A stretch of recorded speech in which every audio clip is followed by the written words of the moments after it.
क्या ईरान पर दो देश करने वाले हैं हमला? क्या ईरान ने परमाणु बम बना लिया है? आखिरकार इजराइल के defence minister Yoav Gallant Iran से घबरा क्यों रहे हैं? आईडीएफ के साबिक अफसर का एक कबूलनामा सामने आया है। कहा कि ईरान छोड़ो गजा तक में जीतना मुश्किल हो चुका है। राफा को आईडीएफ ने खंडर बना दिया, इसकी तस्वीरें सामने आई हैं। हिजबुल्लाह ने इजराइल को बहुत गहरा जख्म दिया है। उधर फलस्तीन के लिए एक बहुत अच्छी खबर आई है। आगे हमले होने पर आधी दुनिया फलस्तीन का साथ दे सकती है। ये कितनी बड़ी अहम खबरें हैं जिनकी हाईलाइट्स मैंने आपको दी। अब इन्हीं खबरों के साथ और इन खबरों के अलावा भी इस पूरे वीडियो को मैं आगे बढ़ाने जा रहा हूं, लिहाजा गुजारिश बस इतनी सी है कि अगर अब तक ना किया हो आज़ाद बोल इंडिया को सब्सक्राइब तो कर लीजिए। आदिल खान आज़ाद का आदाब कबूल कीजिए। यह है आपका अपना चैनल जहां आपको खबरें मिलती हैं फैक्ट्स के साथ। शुरुआत करते हैं। कुछ न्यूज़ नेटवर्क फ़लस्तीन का बड़ा न्यूज़ नेटवर्क है, आप इनकी खबरों पर आंख बंद कर यकीन कर सकते हैं।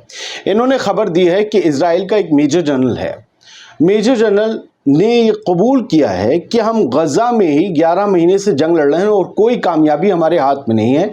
ईरान से जंग लड़ने का ख्वाब और ख्याल इजरायली हुकूमत और आईडीएफ के चीफ को अपने जहनों और अपने खुमार से निकाल देना चाहिए, अपने गुमान से निकाल देना चाहिए। किसी किस्म का कोई खुमार हावी नहीं होने देना चाहिए। इजराइल के मेजर जनरल, पूर्व मेजर जनरल, इनका नाम है मेजर जनरल इजराइल जिफ, इनका नाम भी इजराइल है। इन्होंने वार्निंग दी है खुद अपने ही मुल्क इजराइल को। कहा है कि ईरान से जंग मत लड़ना। इन्होंने कहा कि हमारा वो सेंट्रल एनिमी है, मेन एनिमी है, लेकिन उसके बावजूद इस वक्त हमारी मिलिट्री उससे लड़ने के काबिल नहीं है, क़ुव्वत नहीं है, क्योंकि 1 साल लगभग हो चुका है गजा में हमें जंग लड़ते हुए। हम पूरी तरीके से एक छोटे से दुश्मन, स्मॉलेस्ट एनिमी, उसे हम हार नहीं दे पाए, हरा नहीं पाए, मात नहीं दे पाए। यानी गजा में फ़लस्तीनी मूवमेंट्स की बात हो रही है, चाहे वो फ़लस्तीनी इस्लामिक जिहाद हो या हमास हो या हमास का विंग अल-क़स्साम ब्रिगेड। वो कहते हैं हम गजा में एक छोटे से ऑर्गेनाइजेशन को मात नहीं दे पाए, हम ईरान से जंग लड़ लेंगे, इसका तसव्वुर करना भी बेकार है भाई, ऐसा मत करना। इन्होंने इजराइल के मारिब न्यूज़ को इंटरव्यू देते हुए कहा कि 20,000 लड़ाके हमास के एक्टिव हो चुके हैं, 20,000 नए लड़ाके शायद मिल सकते हैं और वो रीग्रुपिंग कर रहे हैं फिर से इजराइल पर बड़े हमले करने के लिए। मेजर जनरल इजराइल जिफ ये मुश्किलें इनके बयान बढ़ाता है। मैंने कहा इस खबर को कुछ न्यूज़ के अलावा ढूंढें तो लेबनान की अलमायदीन में भी मिला। उन्होंने वहाँ headline the, Hezbollah is raising Israeli deterrence, farmer Israeli general. अब बात यहाँ तो दूसरी हो गई, सिर्फ ईरान या गजा के रेजिस्टेंस मूवमेंट की नहीं है, यहाँ पर ये हिजबुल्लाह के लिए भी बोले कि नॉर्थ में बहुत बुरा हाल है। इजराइल के डिटरेंस को या उनके जितने भी यूँ कहिए कि बॉर्डर है, फेंसिंग है, उनके जितने इक़दाम सिक्योरिटी के हैं बॉर्डर पर, उन सबको ख़त्म और तबाह कर रहा है। रडार सिस्टम हो, सर्विलांस सिस्टम हो, हिजबुल्लाह तबाह कर रहा है। हम गंवा रहे हैं, हम खसारे में हैं, ये इजराइल ये की तरफ से कहा गया। तो इनकी 2 दिन में 2 बड़े बयान ये बताते हैं कि ये परख रहे हैं कि आखिरकार हो क्या रहा है इजरायली फ़ौज और इजरायली हुकूमत के साथ, लेकिन तस्लीम नहीं किया जा रहा, बाहर नहीं आने दिया जा रहा। आपने शुरुआत में एक खबर सुनी होगी, हाईलाइट मैंने जो आपको दी कि योव गैलेंट डर रहे हैं और 2 देश हमला कर सकते हैं ईरान पर, और न्यूक्लियर की भी बात थी, न्यूक्लियर प्रोग्राम की ईरान की। ये तीनों बातें एक खबर में हैं। आप स्प्रिंटर का पोस्ट देखिए, फिर मैं आपको हेडलाइन दिखाता हूँ। ये जंग की खबरें छापते हैं, इन्होंने लिखा minister of defence, it means Yoav Gallant. इन्होंने ये कहा है कि Iran aggressiveness is breaking all records, Iran की एग्रेसिवनेस हर तरीके का रिकॉर्ड तोड़ रही है। मतलब पहला ऐसा कभी हुआ ही नहीं जो इस बार ईरान की तरफ से देखने को मिल रहा है। और गैलेंट ने कहा कि we must be ready at any moment to fulfil the joint commitment. अब यूं है कि उन्होंने अमेरिका से एक तरीके से गुहार लगाई है कि इजराइल और अमेरिका को किसी भी वक्त अपने जो कमिटमेंट है उसे फुलफिल करना पड़ेगा। वो कमिटमेंट क्या है कि ईरान को न्यूक्लियर हथियार हासिल करने से रोकना होगा, क्योंकि ईरान बहुत तेज़ी से उस हथियार को हासिल करने और उसका टेस्ट करने के करीब बढ़ रहा है। क्या ईरान इजराइल से अपने हमले में देरी इसी वजह से कर रहा है कि वो पहले टेस्ट करेगा, उसके बाद इजराइल से बदला लेगा इस्माइल हानिया की मौत का? क्योंकि जब वो टेस्ट कर लेगा तब कोई भी ईरान के हमले का रिटेलिएट करने से पहले, जवाब देने से पहले ये सोचेगा कि इस कंट्री के पास न्यूक्लियर पावर आ चुकी है। चक्कर क्या है जो ये घबरा रहे हैं? मैंने कहा इजरायली अखबार भी पढ़ लिया जाए, द जेरूसलम पोस्ट में भी खबर है।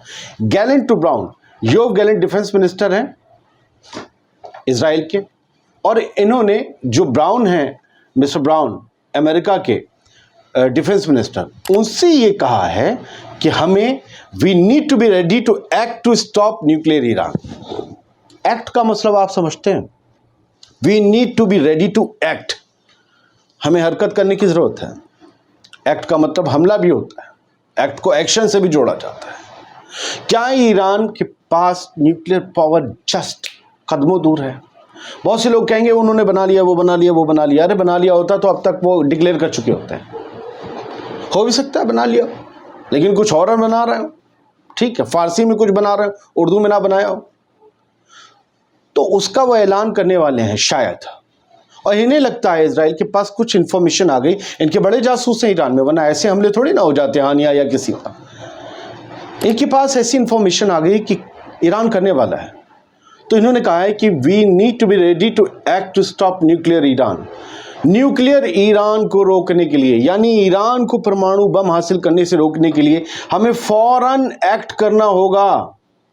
और ये इन्होंने chief of staff CQ brown से कहा है, यूएस चेयरमैन, समझे आप, जॉइंट चीफ ऑफ स्टाफ से।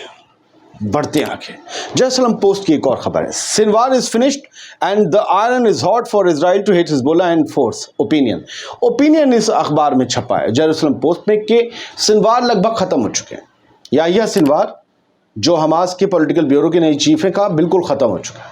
वो बंदे छुपे छुपे फिर रहे हैं, किसी भी दिन मार दिए जाएंगे, और उनके बारे में हमें नहीं सोचना है, बल्कि अब हमें ये देखना है कि लोहा गर्म है, हम इस वक्त सीधा हिजबुल्लाह पर हिट करके सदर्न लेबनान को तबाह और बर्बाद कर देते हैं और हिजबुल्लाह को हमेशा के लिए ख़त्म कर देते हैं। ये ओपिनियन है इस अखबार में। अब मैं अगली खबर पढ़ता हूँ तो आप कुछ और अलग सोचेंगे।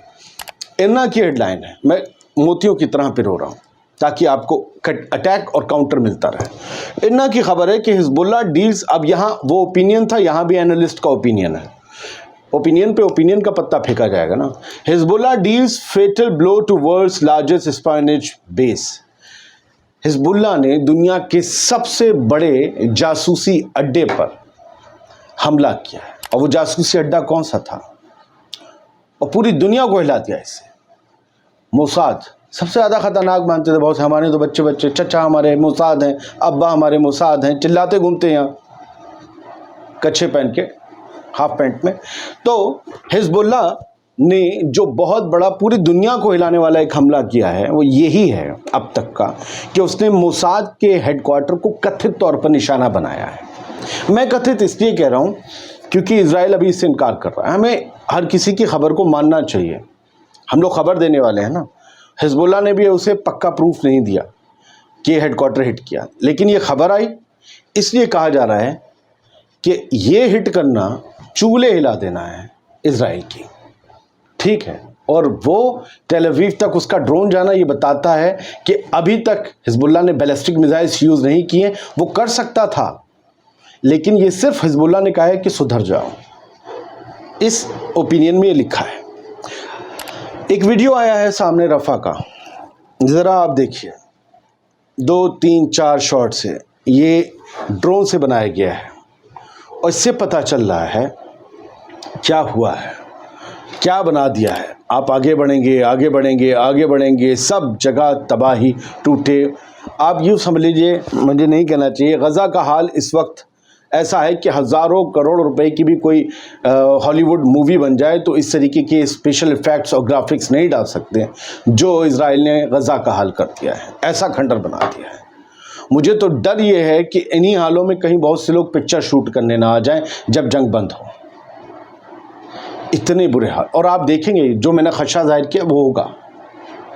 फ़लस्तीन के लिए एक अच्छी खबर है दोस्तों, और बड़ी अच्छी खबर है ये कि फ़लस्तीन जल्द ही अप्लाई करेगा ब्रिक्स को ज्वाइन करने के लिए। जो है अक्टूबर में समिट होनी है ब्रिक्स की, उसके बाद अक्टूबर 2024 की समिट के बाद जो रूस में होनी है, उसके बाद फ़ौरन समिट के बाद फ़लस्तीन ज्वाइन करने के लिए ब्रिक्स को एक एप्लीकेशन डालेगा। और आपको क्या लगता है, जहां रूस, चाइना, ब्राज़ील, ये सब हों, क्या कोई भी फ़लस्तीन के ब्रिक्स को ज्वाइन करने पर अड़ंगा लगा सकता है? नहीं। एनवॉय ने ये बात कही है, लेकिन क्या फ़लस्तीन अपनी तरफ से जा रहा है? नहीं। ताली तो दो हाथ से बजती। जब तक रूस और चाइना ने कहा नहीं कि ऐथे आओ, तब तक तो ये नहीं जा रहे होंगे। यानी वहाँ से मंजूरी पहले ही है, लेकिन एक प्रोसीजर अपनाया जाएगा। ये जो समिट होने वाली है, इसमें इसका मुद्दा उठेगा, उसके बाद एप्लीकेशन जाएगी, फिर मंजूरी होगी।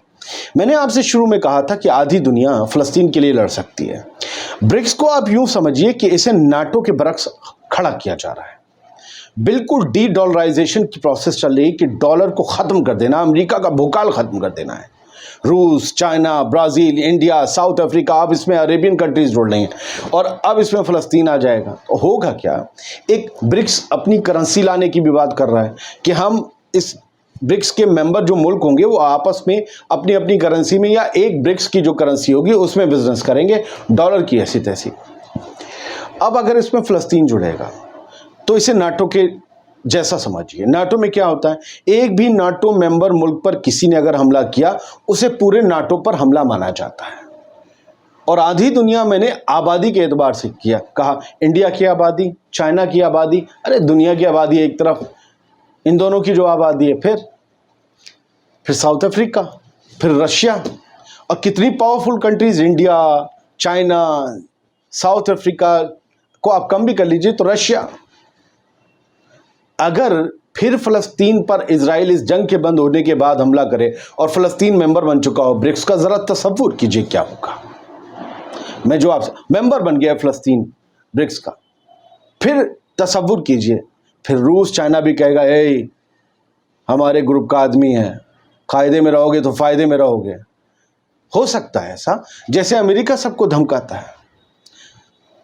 ये सारी खबरें जो आपके सामने रखनी थी।